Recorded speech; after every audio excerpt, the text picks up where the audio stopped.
Yo, what is up guys? With the new season we have the return of the solo cash cups, which are starting tomorrow at the time of me uploading this. In this video I'm going to share with you everything you need to know, as well as some tips and strategies updated for season 2 to help you perform better and qualify through to the solo cash cup finals. If you find this video helpful, please do drop a like and subscribe for more content just like this. Okay, so starting off I want to talk through any information you need to know about the solo cash cups. Now there is going to be 8 weeks of these, and similarly to last season they will be held every Friday between 6 PM and 9 PM UK time, with the second round then being held on the Saturday between 5 PM and 8 PM UK time. Obviously this is for the EU region. Now qualification for round 2 is still the top 600 players from round 1, and if you do qualify you will play for a prize pool of $32,000 each week, which is a $2,000 increase from $30,000 last season. It does still remain though that the only 25 players that make it through to the final will earn, with the winner of the cash cup taking home $8,000 on EU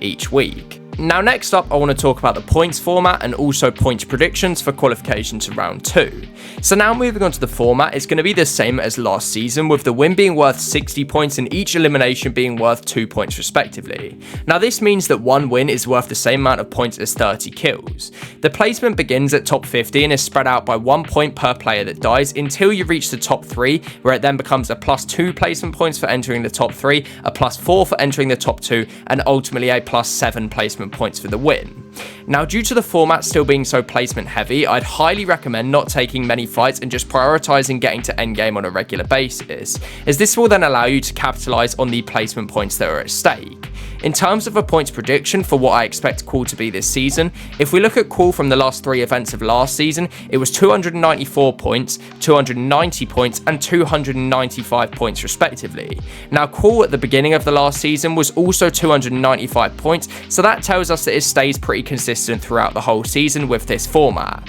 Now with it being the same format, my prediction for Qual this season is that it will remain around 295 points, however this could fluctuate as low as 285 or fluctuate up to a high of 300 points. However, I do think that 300 points will be a guaranteed Qual each week, and this is the target you should aim for when playing every Friday. So next up I want to talk about how to play the solo cash cups. Now this includes strategy, should you play for placement or should you play for fighting, and also what you can do in each game to be successful. So I'm going to give you some tips on how to play the tourney to have the highest chance of qualifying. After reviewing people that qualified last season, so looking over the previous 3 to 4 weeks, a key thing I noticed is that over 90% of the players that did qualify through to round 2 had one big game where they typically got over 5 kills and placed in the top 3. Now this is what I'd call the most important game of the tourney in trying to Qual. If you have watched some of my other videos, you will know the phrase first game importance. Now what this basically means is that the first game is the lowest elo lobby, and this is because you can get put with anyone compared to higher skill players, which you'll likely get later in the games and later on in the tournament if you end up climbing the leaderboards.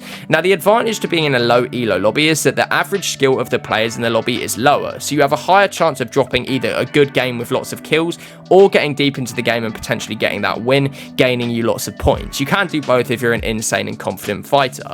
Now with the tournament having 10 games, it's important that you get this sort of one good game between your first 1 to 3 games in order to get a good points of points, because this then boosts you up the leaderboard early on, which you can then play consistently from there in hopes of staying within the top 600 of the leaderboard. Now the idea behind getting this good game is that effectively you get a few kills and you get into that top 3 placement, and this sort of gives you 50 to 70 points to start off your tournament, which then puts you already up into that top 600, and from there you don't have to get another insane game, you can just simply play consistently and try and stay high up on the leaderboard. Now one thing that can affect your tournament is dying off spawn. Now there I'll link a video on the end screen of this video for you to watch so this doesn't happen to you, but in short you want to try and give yourself always the map and positional advantage. Make sure you are using a drop map and know where the fast farming mats are around your drop spot so you can give yourself the advantage as quick as possible over a contesting player. Now you can afford to die off spawn 2 to 3 times in the solo cash cup and still qualify,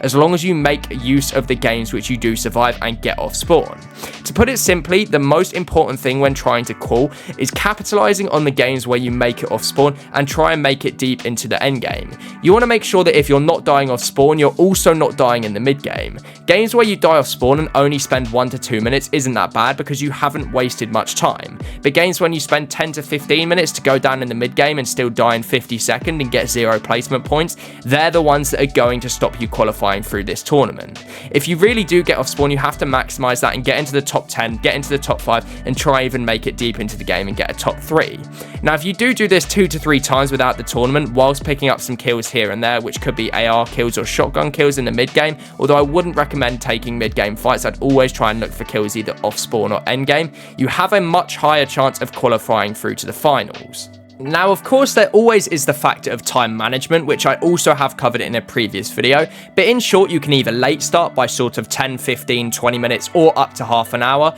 and this will give you that opportunity to get a very low elo first lobby, which you can then drop that one good game that we're talking about. However, bear in mind, if you do this, you have to capitalize on that game and get a good game, but that should then shoot you up the leaderboard where you still will remain in a pretty low elo lobby because you started later than everyone else, where you can then get another good game, and those 2 good games on the bounce should boost you up into the top 600. If you are going to late start, try and make sure that you are very good within those games and you do end up getting a win or getting lots of kills and a high placement. So now you know how to quarter round 2. Click this video on screen so you don't die off spawn in the solo cash cut. Peace out from me, subscribe for more.